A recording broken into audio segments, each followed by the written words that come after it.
네, 안녕하십니까. 박정호입니다. 5월 11일 장마감 시황을 시작하도록 하겠습니다. 구독 안 눌러주신 분 구독 한번 눌러주시고 좋아요도 눌러주시고 이야기 시작해보도록 하겠습니다.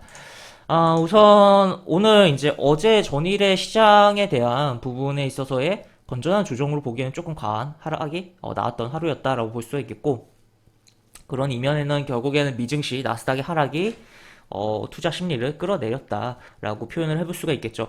특히나 우리나라 이게 약간 뭐 주요 국가라고 하면 한중일이잖아요. 아시아에서 기본적으로 약간 좀 항상 중국 쪽도 그렇고 일본 쪽도 그렇고 안 좋은 쪽은 잘 따라가는 것 같아요. 우리나라 증시가. 물론 기본적으로 우리 경제가 중국과의 연관성이 높기 때문에 중국 증시를 많이 영향을 받는 부분이 있는데, 최근에는 좀 다르게 가는 부분도 있고, 일본 증시가 니케이 225 기준으로 굉장히 많이 하락이 나왔었고, 우리나라는 한중일 중에 이제 중간 정도의 흐름이 나왔다라고 표현을 해볼 수가 있겠습니다. 이런 식으로.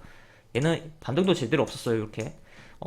225 같은 경우는 이제 우리나라로 치면 코스피 200에 거의 뭐 해당된다고 할 수 있는데, 뭐 신문사가 만든 지수긴 한데, 하여튼 그렇게 보실 수가 있겠고, 하여튼 그런 가운데 이제 뭐 중국 증시는 뭐 완전 지금 좀 흐름이 완전히 뭐 다르게 진행되면서 뭐 어쨌든 뭐 그렇게 나쁘지는 않았던 하루였다. 만약 중국 증시까지 안 좋았다면은 정말 정말 피곤한 하루가, 미 증시 안 좋았고 또 중간에 또 중국 증시까지 빠졌으면 굉장히 뭐 피곤한 우리의 증시가 되지 않았을까 싶은데, 그나마 다행이지 않았나 싶기도 합니다. 하여튼 그러한 부분이고, 지금 외국인과 기관이 굉장히 많이 팔았어요. 여기 이런 식으로 팔았는데, 이 파는 것도 파는 건데 저는 요거를 좀 주목해보고 싶어요. 개인의 매수. 그러니까 개인이 많이 매수를 받아주니까 외국인의 기관이 매도를 많이 했을 수도 있죠. 그렇지만 개인의 매수가 3.5조다라는 거죠.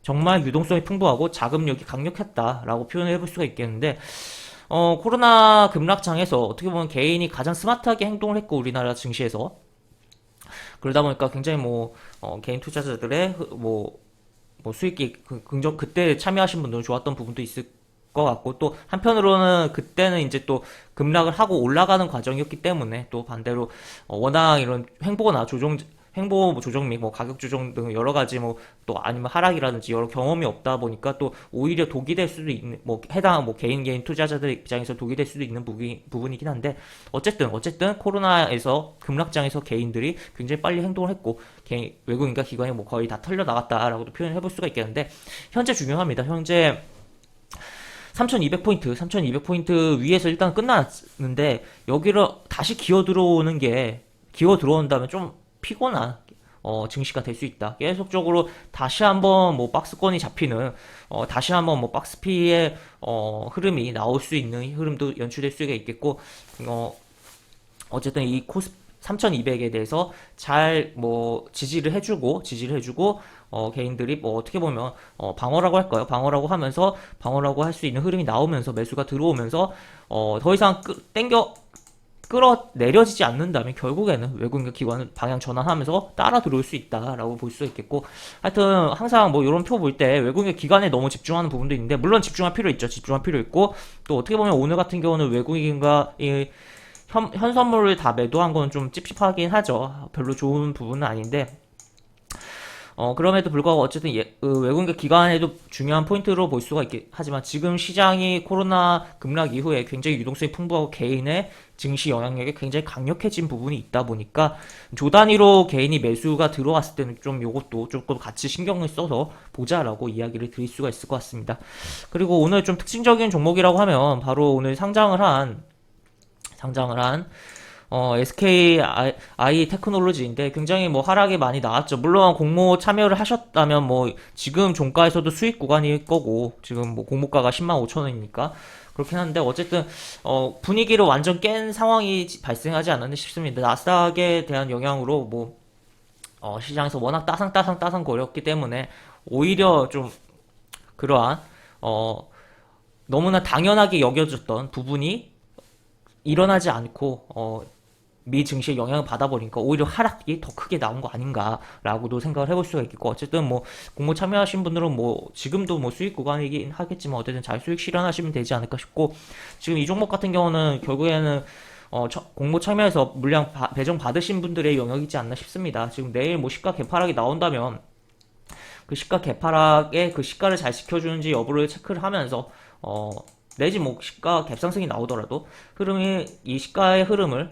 중요하게 보면서 접근을 어느 정도 할 수야 있겠지만, 지금 뭐 항상 신규 상장주 같은 경우는 2, 3, 최대 3일 정도? 3일 정도의 흐름이 좋고, 그 다음에 이제 최대한 요런 이동평균선이 생긴 다음에 흐름 보는 게 바람직하기 때문에, 그러한 것도 생각해보면서 봐야 되는 상황 아닌가 싶습니다. 그래서 하여튼 요렇게 조금 정말 뭐 운이 없는 날로 상장이 되었다라고 표현을 할 수가 있겠고, 정말 뭐 운이 없었다라고 밖에 표현을 할 수가 없는 것 같네요. 하여튼 그렇게 보실 수가 있겠고, 그리고 우리 증시 코스피 보면은 어떤 뭐 분야가 올랐나라고 봤을 때는 철강 쪽이 많이 올랐고, 뭐 페인트 쪽도 많이 올랐어요. 철강 뭐 페인트 그쪽이 뭐 많이 올랐고, 또 음식료, 그다음에 뭐 의류 섬유 그런 쪽이 움직임 꽤 있었는데, 일단은 기본적으로 여러 가지 뭐 지금 뭐 쇼티지라고 표현을 할 수가 있고, 공급 부족, 그리고 지금 슈퍼사이클 5차 슈퍼사이클 원자재가 불붙었다는 표현까지 나왔어요. 지금 구리 사상 최고, 뭐 철강석 급등, 그리고 뭐 원유 농산물 뭐 가격도 지금, 그러면서 이러한 관련된 종목들이 움직임이 나오고 있다라고 볼 수가 있겠는데, 일단 뭐 철강석 같은 경우에 급등이 발생했기 때문에 철강 관련 종목들이 움직였다라고 표현을 할 수가 있고, 뭐 구리 관련주 좀 움직였죠.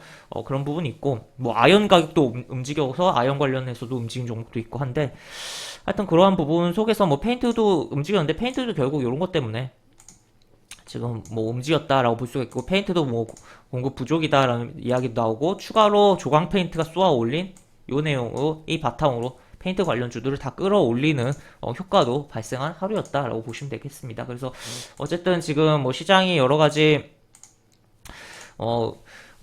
굉장히 뭐 쇼티지, 공급 부족에 대한 부분을 초점을 두고 주가들이 시장의 뭐 흐름과는 별개로, 지수의 흐름과는 별개로 종목들이 움직이는 부분도 있는데, 그런 것도 좀 생각을 해볼 수 있지 않나 싶고, 하여튼 지금 음식료 같은 경우는 뭐 세계 식량 지수의 흐름이라든지, 그리고 또 실적들이 잘 나오다 보니까 그런 것들 바탕으로 좀 종목들이 움직인 부분도 있었다라고 이해를 하시면 되겠습니다. 그래서 다만 최근에 뭐 이거는 이제 음식료 업종 지수 차트인데 많이 올라왔죠. 이렇게 연속으로 많이 올라왔고, 이제는 또 워낙 또 사람들의 시선이 이쪽으로 쏠릴 수가 있는 부분인데, 사람들의 시선이 좀 많이 쏠리면 오히려 먹을 게 별로 없을 수가 있어요. 그렇기 때문에 뭐 제가 뭐 예전에 롯데칠성 뭐 영상 영업이익 잘 나왔다고 영상 올린 것도 있었고, SPC 삼립 같은 경우는 이제 올 연초에 기대되는 식품 종목들 세팅해서 이야기를 드리고, 또 안 올랐기 때문에 최근에 한 번 더 영상을 찍어서 올리기도 했었는데, 하여튼 그런 부분 속에서 결국에는 선취를 해야 된다라는 거죠. 그래서 지금 많이 올라온 시점에서 물론 계속적으로 식품 관련된 부분 보긴 봐야 돼요. 보긴 봐야 되는데, 지금 조금 부담되는 시점으로 넘어온 거 아닌가. 그래서 지금 뭐 이 구간에서 수익을 뭐 만들어내더라도 그렇게 크게 만들어낼 것은 조금은 적지 않나 싶기도 합니다. 하여튼 그래서 조금은 조정을 기다려볼 필요성이 있지 않나 싶고, 지금 오늘 또 지주사 관련된 종목들도 굉장히 움직임이 많이 나왔었는데, 하여튼 그러한 부분도 지금 또 같이 많이 움직였으니까, 음식료 관련된 종목들이랑 그런 것도 이제 살짝은 조정을 조금 기다려보는 필요성도 있지 않나 생각되는 그런 시점이다라고 보시면 될 것 같습니다. 그래서 그러한 부분도 챙겨볼 수가 있겠고, 그 다음에 이제 뭐 코스닥을 좀 보도록 하죠. 코스피 지수를 먼저 보면 뭐 여기서 일단은 이런 흐름 있었다라는 거. 그래서 내일 한번 양봉으로 다시 한번 돌려줄 필요성이 있고, 또 특히나 오늘 시가를 뚫어주면 더 땡큐다라고 이야기를 드릴 수가 있겠습니다. 그 다음에 코스닥 같은 경우는 전일 시가를 깨고서 종가가 마감됐어요. 그래서 어쨌든 지금 결국에는 20일 이동평선 위로 올라와야 되는데, 이 올라오기 위한 과정 속에서 여기서 왔다 갔다를 좀 해줄 필요성이 있는 코스닥이다 라고 이야기를 드릴 수가 있을 것 같고, 물론 하늘바이오 파마 같은 경우는 이제 코스피 종목이긴 하지만, 어쨌든 뭐 오늘 좀 안 좋은 이슈가 있었죠. 안 좋은 이슈가 있으면서 뭐 제약바이오에 대한 분위기도 전반적으로 뭐 망친 흐름이지 않았나 싶기도 하고, 하여튼 여러 가지 좀 생각을 해볼 수 있는 대목이다라고 보시면 되겠고, 어쨌든 뭐 여기서 뭐 잡아주다가 얼마나 빨리 올려놓느냐라는 것을 고민을 해볼 필요성이 있는 상황이다. 그래서 지금 이런 구간에서도 어쨌든 그래도 좀 가는 종목들은 또 가는 부분이 있기 때문에 중소형 뭐 테마성 종목이라든지 가벼운 종목들은 또 움직이는 부분도 있으니까 그런 것도 좀 생각을 해볼 수가 있겠고 그리고 예를 들어 코스피에서 좀 움직임이 강하게 나오는 분야가 있다면 좀 탄력적으로 움직일 수 있는 게 동일한 분야의 코스닥 종목일 수도 있는 거잖아요. 뭐 당연히 시가총액이 작은 경우들이 많으니까 그런 코스피 쪽보단 그렇기 때문에 그런 것도 연결해서 보면 좋지 않을까도 생각되는 상황이다라고 정리를 해볼 수가 있을 것 같습니다. 그래서 다양하게 여러 이야기를 해봤고 또 뭐 오늘 뭐 통신이랑 보험 쪽도 괜찮았던 흐름이 있긴 했는데 하여튼 좀 철강 쪽은 약간 철광석 때문에 움직임이 컸기 때문에 조금 예외적으로 라고 생각을 해볼 수가 있고 코스피 기준으로 해서 약간 그리고 뭐 전통적으로 조금 가치가 있고 조금 경기 방어주성의 움직임이 뭐 경기 방어주로 좀 분류를 하는 그런 종목군들의 움직임이 좀 강했던 증시의 오늘이었다라고 이야기를 정리를 해볼 수가 있을 것 같습니다. 그래서 하여튼 이런 식으로 항상 시장에 대해서는 뭐 이렇게 오늘은 이런 식으로 흘러갔다라고 체크를 해볼 수가 있겠고 추가로 오늘 뭐 강했던 움직임 종목군들이 또 추가로 강할 가능성 그리고 조정을 받고 움직일 가능성 같이 열어두면서 봐야 된다라고 정리를 해볼 수가 있겠습니다. 그래서 오늘 이것으로 뭐 영상을 좀 마무리하도록 하겠고 제가 어, 그, 여기 링크 설명과 댓글 부분에는 제가 운영하는 무료 카톡방 입장할 수 있는 링크가 있거든요. 그 링크 타고 들어오시면 제가 운영하는 무료 카톡방을 입장하실 수 있고 입장하시면 여러 가지 뭐 장중에 이제 시황 관련 코멘트를 실시간으로 좀 해드리는 부분이 있어요. 그렇기 때문에 그런 것도 참고해 보시면 좋을 것 같고 또 매수부터 매도까지 무료 공개 추천주도 진행하는 부분이 있으니까 이 부분도 참고해 보시면 많은 도움이 되지 않을까 싶습니다. 입장하시면 채팅방 상단에 공지글 있거든요. 공지글 꼭 읽어주시고 채팅 참여해 주시기 바랍니다. 이상 박정호였습니다. 네, 감사합니다.